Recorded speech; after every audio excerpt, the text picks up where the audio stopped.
한국은 남에게 피해나 주는 이기적이고 후진적인 국가예요. 한국인들을 절대로 믿으면 안 된다고요. 여기 한국에 대한 터무니없는 비방을 이어나가며 한국을 기를 쓰고 부정하는 외국인 여성이 있습니다. 그러나 그녀는 억지로 한국에 가게 되었고 한국에 도착하자마자 이건 말이 안 된다며 무릎을 꿇고 말았다고 하는데요. 그렇다면 그녀가 한국에서 대체 어떤 경험을 했던 것일까요? 안녕하세요. 저는 멕시코 출신의 히메나라고 하고 현재 멕시코 최고의 공과대학교인 몬테레이 공과대학교에 재학 중에 있습니다. 사실 공과대학교인 저희 학교에서 여학생을 찾아보기란 정말 힘든데요. 그럼에도 제가 공과대학교에 입학한 이유는 따로 있습니다. 그건 바로 아빠 때문이었죠.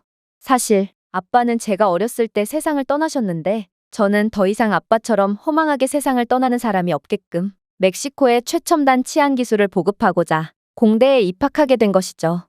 아빠의 죽음은 중국과 매우 관련이 큽니다. 사실 멕시코는 정치적으로 부패가 심하기로 유명한 국가인데요. 그런데 부패한 멕시코 정치인들은 중국 자본이 멕시코로 들어오면 소상공인들이 전부 죽을 것을 뻔히 알면서도 중국의 뒷돈을 받고 중국 자본을 받아들였죠. 중국은 각종 공산품과 생활 필수품들을 말도 안 되는 가격으로 들여오기 시작했고 결국 가격면에서 승부가 전혀 되지 않았던 멕시코의 소상공인들은 전부 말라 죽기 시작했습니다. 심지어 중국의 기업들은 절대로 현지인을 고용하지 않았고 오직 중국인들만을 고용하며 멕시코 경제에 전혀 도움을 주지 않았는데요. 그러면서 멕시코 현지 법률을 지키지 않고 각종 공장에 오염수를 그대로 흘려보낸다든지 하며 지역민들에게 상당한 피해를 주곤 했어요. 정말 지옥이 있다면 여기가 아닐까 싶었을 정도로 수많은 멕시코 현지인들은 일자리를 잃었고 결국 생존을 위해 도둑질이나 강도짓을 일삼는 사람들도 꽤나 있었는데요. 그러나 아빠는 이러한 중국 자본의 멕시코 경제 지배에 대항하는 유일한 구원자셨습니다. 아빠는 조그마한 유통사를 운영하고 계셨는데 수많은 멕시코 소상공인들을 위해 적자를 보면서까지 중국 자본에 맞서 싸우셨거든요. 그러나 아빠의 이러한 영웅 같은 행보도 그리 오래가지 못했습니다. 중국 자본은 눈엣 가시 같던 아빠를 처리하기 위해 했었고 결국 중국인들의 사주를 받은 강도에게 당해서 세상을 떠나고 말았거든요. 사실 아빠의 사무실에 간단한 방범장치만 있었어도 아빠가 그렇게 허망하게 가는 일은 없었을 것입니다. 아니면 멕시코 경찰들이 조금만 더 깨끗했어도 이런 일은 절대로 일어나지 않았겠죠. 아빠의 사무실에는 구식의 CCTV 하나만 달랑 있긴 했지만 그래도 경찰과 직통으로 연결되어 있는 연락망이 존재했거든요. 아빠는 꽤 오랫동안 숨이 붙어 있었음에도 불구하고 경찰들은 자느라 아빠의 연락을 받지 않았고 결국 아빠는 차가운 어둠 속에서 쓸쓸히 죽음을 맞이할 수밖에 없던 것입니다. 그래서 저는 비록 여자였지만 반드시 훌륭한 공학자가 돼서 경찰에 의지하지 않고도 범죄를 방지할 수 있는 사회를 만들기로 다짐했습니다. 저는 다시는 멕시코에서 아빠처럼 터무니없이 희생되는 사람들이 나와서는 안 된다는 생각에 죽기 살기로 공부했고 결국 멕시코 최고의 공과대학교에 입학할 수 있었죠. 그리고 아빠의 부재로 생활고를 겪고 있었던 저는 대학교 근처의 페스케리아라는 도시에서 사는 외사촌의 집에서 묵으며 학교를 통학하기로 했어요. 그런데 그렇게 십수년 만에 찾아간 페스케리아에서 저는 경악을 금치 못하고 말았습니다. 왜냐하면 분명 아무것도 없는 황무지의 시골 마을이었던 페스케리아는 웬만한 대도시 부럽지 않은 엄청난 인프라를 자랑하고 있었거든요. 심지어 페스케리아는 변변한 학교조차 없어서 사촌들은 제대로 된 교육도 받지 못했고 또 요즘은 엄청난 불경기임에도 사촌들은 전부 고소득의 일자리를 구한 뒤 남부럽지 않게 살고 있더라고요. 저는 이게 대체 어떻게 가능한 일인가 싶어 당황스러울 뿐이었습니다. 그런데 이모가 이내 충격적인 말을 해오기 시작하는 거 아니겠어요? 히메나, 요즘 이곳 페스케리아는 페스코리아라고 부른단다. 왜냐하면 한국인들이 이곳 마을에 들어오면서부터 마을은 완전히 변하게 되었거든. 마을을 좀 보렴. 지금 현대와 기아자동차, 그리고 삼성과 같은 글로벌 대기업들이 이곳 마을에 대규모 생산시설을 만들었지 않니? 이 공장들은 전 세계로 수출되는 자동차, 전자제품 및 기타 소비재를 생산하고 있고 한국 기업들은 페스케리아에 투자함으로써 수천 개의 일자리를 창출하여 지역 경제를 활성화했지. 특히나 기아자동차는 세계에서 가장 잘 나가는 자동차 중 하나로 이 공장에서만 매년 수십만 대의 자동차를 생산하고 있단다. 맞아. 몇 년 전 중국 기업들이 우후죽순으로 멕시코를 점령했을 때 중국 기업들은 멕시코 현지인들에게 어떠한 일자리도 제공하지 않았을 뿐더러 오히려 멕시코의 내수 경제를 완전히 붕괴시켰지. 그러나 한국은 전혀 다른 행보를 보이고 있어. 중국인 근로자들을 직접 멕시코로 데려오며 멕시코 경제에 전혀 도움이 되지 않는 중국 기업들과는 달리 기아자동차, 현대, 삼성과 같은 한국 기업들은 직원들을 현지에서 고용하는 것을 최우선 과제로 삼고 있거든. 한국 기업은 멕시코 근로자를 상당수 고용하고 있어 현지 인구에게 양질의 일자리를 제공하고 있으며 이로 인해 지역 경제가 크게 활성화되었지. 특히나 기아자동차는 조립 라인 직원부터 엔지니어 및 관리 직원에 이르기까지 수천 명의 멕시코 근로자를 페스케리아 공장에 고용하고 있고 현지 직원들이 자동차 업계에서 성공하는 데 필요한 기술과 경험을 쌓을 수 있도록 교육 프로그램에 투자하고 있거든. 그야말로 한국은 자국 기업의 발전뿐만 아니라 현지인들의 생존까지 보장하는 의리 있는 국가인 거야. 비열한 중국 놈들과는 완전히 다르다고 볼 수 있지. 결국 한국의 투자 덕분에 나락으로 떨어졌던 페스케리아는 활기를 되찾았고 번화한 산업허브로 탈바꿈했어. 현지 근로자들은 고임금 일자리에 고용되어 있으며 부품 공급업체부터 물류회사에 이르기까지 산업을 지원하기 위해 많은 기업이 생겨났거든. 그러나 한국이 멕시코 전역에서 존경과 찬사를 받고 있는 가장 큰 이유는 따로 있어. 한국 기업들은 페스케리아의 성장을 지원했고 그 대표적인 예가 바로 인프라 개발 프로젝트거든. 자체 시설에만 집중하는 중국 기업들과는 달리 한국 기업들은 페스케리아 내에 공공 인프라를 구축하고 개선하는데 큰 투자를 해줬어. 원래 포장도 제대로 되지 않은 도로에 학교나 병원조차 제대로 없었던 이곳 마을은 한국의 도움으로 도로와 학교, 의료시설들이 들어서기 시작했고 결국 한국은 빈민가 시골 지역이었던 페스케리아를 멕시코 최고의 도시로 완전히 바꿔준 거야. 물론 한국 기업도 더 원활한 교통망을 통해 이익을 볼 수 있고 멕시코로 파견된 한국인 직원들의 복지를 위해 인프라를 지어준 까닭도 있겠지. 그러나 중국을 좀 봐. 중국인들은 멕시코에서 일하면서 스페인어 따위는 배우지 않아도 된다며 멕시코에서도 당연하다는 듯이 중국어로 말을 걸고 우리가 중국어를 못 알아들으면 화를 내곤 하잖아. 그리고 중국은 도로가 조금 불편해도 저렴한 중국인 인력을 더 사용하는 게 이득이라며 현지 인프라에 투자할 생각을 전혀 하지 않지. 하지만 배려심 깊은 한국은 우리 마을을 구원했고 학교가 없어서 문맹률이 상당히 높았던 우리 마을은 이제 멕시코에서도 손꼽힐 정도의 학업 능력을 자랑하고 있어. 이게 바로 이곳 마을의 멕시코 국기보다 한국 국기가 더 많이 보이는 이유지. 실제로 페스케리아에는 한국 국기가 이곳저곳에서 펄럭이고 있었는데요. 심지어 한식당도 상당히 많아서 한국 기업들이 만든 일자리와 인프라는 더 많은 사업을 촉진하여 지역 경제를 활성화하고 있는 것처럼 보였어요. 그러나 저는 여전히 한국을 믿을 수가 없었습니다. 저는 한국과 중국은 역사적으로도 지리적으로도 엄청난 유사성을 가진다고 알고 있었고 그래서 한국인이나 중국인이나 별반 차이가 없는 사람들일 거라는 편견을 가지고 있었거든요. 저는 중국인들이 멕시코를 망친 것만 생각하면 아직도 울분이 치밀어 오르고 사실상 아빠가 세상을 떠난 것도 중국인들 때문이었기에 도저히 한국에 좋은 인상을 가질 수가 없었죠. 저는 한국 덕분에 여러 이익을 봤음에도 제 편견은 사라질 기미가 보이지 않았습니다.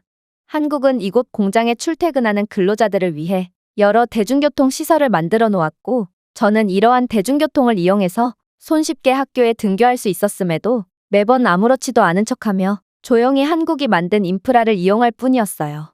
그러다 저는 제 삶을 완전히 뒤흔들게 되는 충격적인 경험을 하게 되었습니다. 그건 바로 교양 수업 시간대의 일이었는데요. 교수님께서는 저희가 멕시코 최고의 공학인재로 성장하기 위해서는 저희가 나가야 할 방향을 정확히 설정하는 것이 중요하다고 말씀하셨고 이내 다큐멘터리 하나를 보여주기 시작했거든요. 사실 이건 멕시코인이라면 반드시 한 번쯤은 봤을 법한 그야말로 멕시코 전역을 충격의 독간이로 빠뜨린 다큐멘터리였습니다. 그리고 다큐멘터리는 한국 관련 내용을 담고 있었는데요. 요약하자면 한국의 경제 발전은 매우 성공적이었고 멕시코는 반드시 한국을 본받아서 발전을 이룩해야 한다는 내용이었죠. 심지어 대통령까지 나서 멕시코 전 국민이 한국 발전을 다룬 이 다큐멘터리를 볼 필요가 있다며 장려했을 정도니 아마 멕시코인들 중에 이 다큐멘터리를 안 본 사람은 거의 드물 것입니다. 물론 저는 보지 않았어요. 저는 중국 때문에 아시아라는 대륙 자체에 심각한 편견을 가진 상태였고 한국이 아무리 선진적인 국가라도 아빠를 제게서 빼앗아가고 멕시코를 못 살게 구는 나라 따위는 아무래도 본받고 싶지 않았거든요. 하지만 제 페스케리아에서의 경험들은 자연스레 한국에 관한 다큐멘터리에 관심을 갖게 만들었고, 그렇게 저도 모르게 다큐멘터리를 시청하게 되었습니다. 그리고 저는 그 즉시 경악을 금치 못하고 말았죠. 비록 제가 한국을 싫어하긴 했지만 한국은 정말 기적을 넘어선 매우 저력있고 존경스러운 국가라는 것은 도저히 부정할 수가 없었거든요. 일단 한국은 어려운 상황에서도 강력한 제조 기반을 구축하고 수출 주도 성장에 집중했는데요. 한국의 경제적 성공은 특히 전자, 자동차, 조선과 같은 산업에서 수출 시장을 위한 고품질 상품을 생산할 수 있는 능력을 바탕으로 이루어졌고, 저는 한국이 기술력의 부족으로 저부가 가치 산업 위주의 발전을 이어나가다가 이러한 기술 강국으로 발돋움한 과정들이 너무나도 존경스러웠어요. 사실 대부분의 국가들이 한국처럼 고부가 가치 기술 산업에 도전하고 있지만 결국 고꾸라지며 중진국의 함정에 빠지곤 하는데요. 그러나 한국은 이러한 함정을 유일하게 극복한 국가로 정치인들의 능력과는 관계없이 오직 국민들의 피나는 노력 덕분에 이러한 경제적 성공을 이루어냈다는 점이 몹시 대단해 보였습니다. 앞서 언급했지만 멕시코는 정치인의 부패가 매우 심각한 국가로 멕시코인들은 정치인들 때문에 멕시코의 발전은 힘들 것이라는 패배의식이 팽배한 상태거든요. 그러나 한국의 이러한 저력은 정치인 없이도 국민들의 노력만으로 한국처럼 성공할 수 있다는 자신감을 불어넣어 주었고, 저는 한국의 성공에 없던 힘도 나는 기분까지 들었습니다. 그러나 한국 발전에서 가장 놀라운 점은 따로 있었습니다. 그건 바로 한국은 자신들의 국가는 자원이 하나도 없고 가난을 극복하기 위해서는 인적 자원만이 답이라는 사실을 빠르게 인정했다는 것입니다.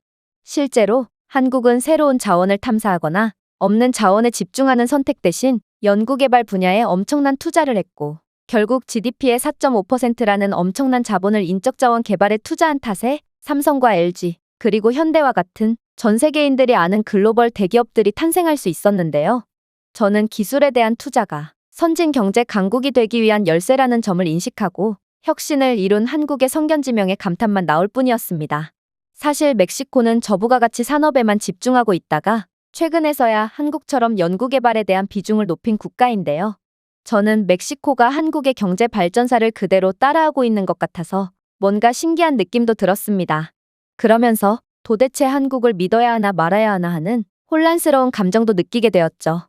중국 때문에 가족을 잃고 야만적인 중국인들에게 크게 되었던 제겐 더 이상 동양인들을 믿을 수가 없게 되는 트라우마가 생겨버렸고, 도저히 한국이 믿을 만한 국가인지 분간이 안 갔거든요. 마음 한편으로는 한국은 분명 신뢰할 수 있는 국가라는 생각이 들다가도 아무래도 한국은 무늬만 선진국이자 기술 강국이지 실제의 한국은 형편없는 국가일지도 모른다는 생각이 들기도 했죠. 중국 또한 강대국인 척하지만 이들은 인구수 때문에 경제 규모만 크지 현실은 최악의 시민의식을 가진 후진국일 뿐이거든요. 그러다 아주 좋은 기회가 찾아오게 됩니다. 그건 바로 한국으로의 장학 프로그램이 신설되었기 때문인데요. 저는 이렇게 한국을 의심하며 한국을 따라하는 멕시코의 경제 및 연구개발 정책의 혼란스러움만 느낄 바에는 제가 직접 한국을 경험하고 판단하는 편이 낫다는 결론을 내게 되었고, 그렇게 곧장 한국에 입국하게 되었습니다. 그런데 저는 한국 공항에 도착하자마자 큰 충격을 받을 수밖에 없었는데요. 왜냐하면 인천공항은 이미 생체인식 시스템을 구축해 놓았고 지문 스캐너와 결합된 얼굴인식 기술을 통해 여행자를 빠르고 원활하게 처리하는 동시에 보안을 강화하고 있었거든요. 심지어 입국자의 정보는 AI 시스템이 자동으로 분석해주기까지 했는데요. 이 첨단 보안 인프라는 승인되지 않은 입국자를 즉시 감지하고 경보를 울려서 사기나 불법 입국의 위험을 줄이고 있다고 하더라고요. 덕분에 저는 3초 만에 한국 입국에 성공할 수 있었고, 다른 외국인 관광객들 또한 이렇게 빠른 입국 수속은 난생 처음 경험해본다며 다들 한국의 최첨단 기술력에 혀를 내두르는 반응을 보였죠. 이건 아직도 수동 검사와 구식 여권 시스템에 의존하고 있는 멕시코와는 완전히 다른 상황이었기에 저는 아무리 한국이라도 그렇지 어떻게 이렇게나 수준이 높을 수가 있는 건가 싶어 어리둥절할 뿐이었습니다. 사실 멕시코는 종이 기반 시스템과 신뢰할 수 없는 스캐너로 인해 입국 심사 카운터에 긴 줄이 늘어나고 보안 직원 내부의 부패는 뇌물 강요로 이어지기 때문에 여행객은 종종 부당한 지연이나 괴롭힘에 직면하곤 하는데요. 또한 이러한 허술함은 범죄자들을 전혀 막지 못하고 있기에 그야말로 빠르고 정확한 한국과는 달리 멕시코는 느리고 부정확한 한심한 모습을 보여주는 게 다죠. 그런데 한국의 놀라운 점은 이뿐만이 아니었습니다. 인천공항의 자동화된 보안 게이트에는 직원의 수동 검색 없이도 금속 물체, 액체, 폭발물을 감지하는 스마트 센서가 장착되어 있었고, 이러한 시스템은 3D 스캐너와 AI 기반 엑스레이 기계를 사용하여 몇 초 만에 수화물을 분석했거든요. 또한 자동 수화물 하차 기능을 통해 승객들은 긴 줄을 서서 기다리지 않고도 수화물을 분실하지 않고 실시간 추적 기능을 통해 수화물을 확인할 수 있었습니다. 사실 수화물 분실은 꼭 비행기 한 대당 한 명씩은 겪게 되는 너무도 흔한 일로, 수동 검색에 따른 실수와 직원의 도둑질 등 다른 국가들의 공항에서는 이러한 불상사가 너무나도 흔하지만, 한국은 애초에 자신의 짐을 도난당할 염려가 없는 시스템을 구현해 놓았으며, 심지어 자신의 수화물이 어디에 있는지에 대한 정보까지 제공하고 있다니, 이건 정말 감탄만 나오는 기술력이었습니다.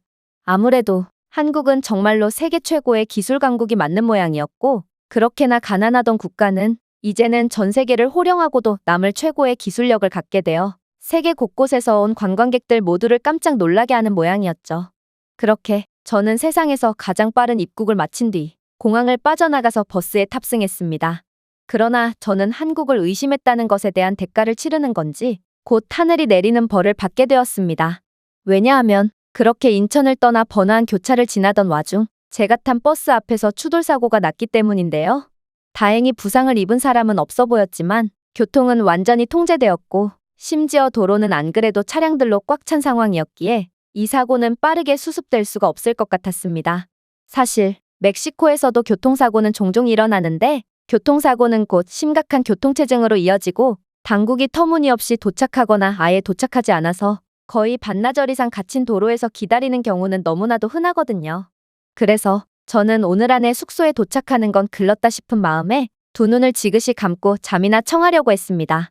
그런데 약 5분이 흘렀을까, 갑자기 요란한 사이렌 소리가 들려오기 시작하더니 이내 사고는 빠르게 수습되기 시작했는데요. 이건 도저히 가능한 속도가 아니었기에 저는 이들이 사고가 일어날 것을 미리 예측한 뒤 진작에 사고 현장으로 출동하기라도 한 건가 싶어 벙찔 뿐이었습니다. 그리고 공학도로서 도저히 호기심을 참지 못하고 옆자리에 앉은 한국인 승객에게 영어로 질문을 건네봤죠. 그런데 한국인 승객은 이내 충격적인 답변을 해오는 거 아니겠어요? 아, 한국의 CCTV 카메라에는 기본적으로 AI 분석 기능이 장착되어 있거든요.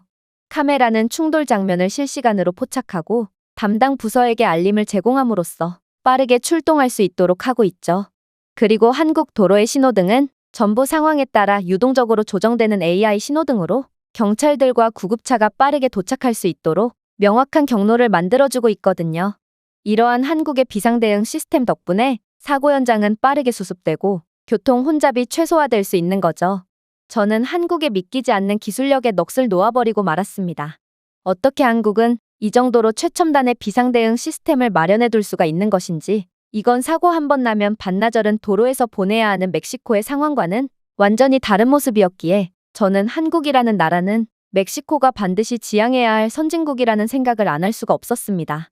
그리고 이 정도로 놀라운 CCTV를 가진 한국이라면 아빠는 그렇게 허망하게 가지 않아도 되었을 거라는 생각에 눈물이 나기도 했어요. 만약 이러한 AI CCTV라면 아빠가 습격을 당하는 동시에 구급차나 보호자에게 연락을 해줬을 거고, 그렇게만 해줬다면 아빠는 멀쩡히 치료를 받고 제 곁에 계속해서 있을 수 있었겠죠. 그러나 멕시코는 한국이 아니었고 아빠는 그렇게 세상을 떠나셔야 했던 것입니다.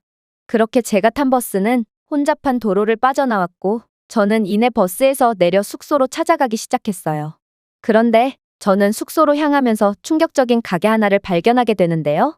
그건 바로 무인으로 운영되는 편의점이었습니다. 저는 정말 깜짝 놀라고 말았습니다. 멕시코뿐만 아니라 세계 어느 곳이더라도 이렇듯 무인으로 운영되는 상점이 있다면 무조건 돈과 물건 전부 순식간에 도둑질을 당할 것이 분명한데, 한국은 얼마나 안전하고 시민의식이 뛰어난 나라면 이런 시스템이 멀쩡히 돌아갈 수 있는지, 이건 정말 말이 안 되는 상황처럼 느껴졌어요. 하지만 저는 무인 편의점에 들어감과 동시에 제가 한국을 너무 과대평가했구나 싶어 큰 실망감을 느끼게 되었는데요. 왜냐하면 웬 한국인 남성 2명이 자신들의 가방에 물건을 잔뜩 쑤셔 담더니 이내 계산도 하지 않고 순식간에 가게 밖으로 달려나갔거든요. 이들은 물건을 훔치는 것이 분명했고 저는 역시나 한국인들도 인간의 본성은 거스를 수가 없나 보구나 싶어 헛웃음을 지을 뿐이었죠. 그런데 그렇게 편의점 밖을 나와 다시금 숙소로 향하던 와중 저는 방금 전 가게에서 물건을 훔친 한국인들이 경찰에 의해 붙잡혀 있는 것을 보게 되었는데요. 이게 대체 어떻게 된 상황이란 말인가? 멕시코에서는 중범죄가 일어나도 경찰들은 몇 시간이 지난 후에 출동하고 절도 같은 경범죄에는 출동조차 안 하는 게 너무나도 당연한데요. 그런데 이 도둑들은 어떻게 이렇게나 빨리 붙잡힐 수 있던 건지 저는 정말 이러한 상황 자체가 이해가 가지 않아서 두 눈을 껌뻑일 뿐이었습니다. 그리고 그렇게 두 남자가 연행되며 사건이 일단락되나 싶은 그때 저는 너무나도 궁금한 마음에 도대체 어떻게 이 도둑들이 하필 이곳에서 물건을 도둑질할 것을 알았냐며 속사포 같은 질문을 터뜨리고 말았는데요. 그런데 한국인 경찰은 제 다소 과격한 질문에 당황했는지 두 눈을 커다랗게 뜨더니 이내 뭘 이 정도 가지고 놀라냐는 듯 덤덤하게 대답을 이어나가기 시작하더라고요. 글쎄요, 별건 없는데요. 한국의 CCTV에는 AI 기반 실시간 감지 시스템 기술이 탑재되어 있고 의심스러운 행동을 하는 사람들을 자동으로 분석하고 알림을 보내주거든요.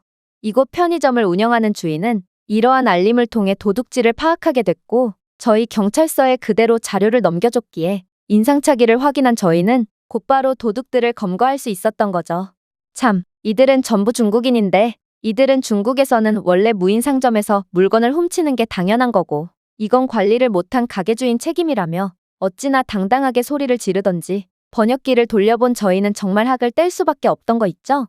요즘 이런 중국인들의 범죄가 부쩍 늘어났던데 모쪼록 조심해서 돌아다니길 바래요. 저는 중국인들의 민폐에 정말 학을 뗄 수밖에 없었습니다. 이들은 멕시코에서뿐만 아니라 한국에서도 민폐짓을 일삼으며 전 세계를 더럽히고 있었거든요. 그러면서 저는 아빠 생각이 나서 다시금 눈시울을 붉힐 수밖에 없었는데요. 분명 한국의 이러한 위험감지 기술력과 신속한 경찰 시스템이라면 아빠는 살 수 있을 게 분명했거든요. 저는 아빠가 너무나도 그리워서 견딜 수가 없어졌고 결국 경찰관 앞에서 눈물을 터뜨려 버렸습니다. 저는 거의 대성통곡을 하며 눈물을 흘렸지만 한국 경찰관은 제가 대체 왜 우는지도 모르면서도 괜찮다며 저를 꼭 안아주더군요. 저는 한국인들의 따뜻한 호의에 큰 위로를 받으면서도 그렇게 진정을 한 뒤 도착한 숙소에서 많은 생각에 잠기게 되었습니다. 그리고 저는 기술 강국 한국에서 꼭 많은 것들을 배운 뒤 멕시코에서 더 이상 아빠처럼 허무하게 희생당하는 사람이 없도록 할 거라고 다시 한번 다짐하게 되었습니다. 최고의 선진국인 한국에서 기술력을 갈고 닦는다면 저도 분명 한국처럼 멋진 치안 관련 제품들을 만들어낼 수 있을 것이고 분명 멕시코의 시민들은 부패한 공권력에 의지하지 않고도 자신의 안전을 지킬 수 있게 되겠죠. 제가 준비해온 내용은 여기까지입니다. 끝까지 시청해주셔서 진심으로 감사드리며 여러분들의 구독과 좋아요, 알림 설정은 영상 제작에 큰 힘이 됩니다. 이상 세모튜브였습니다.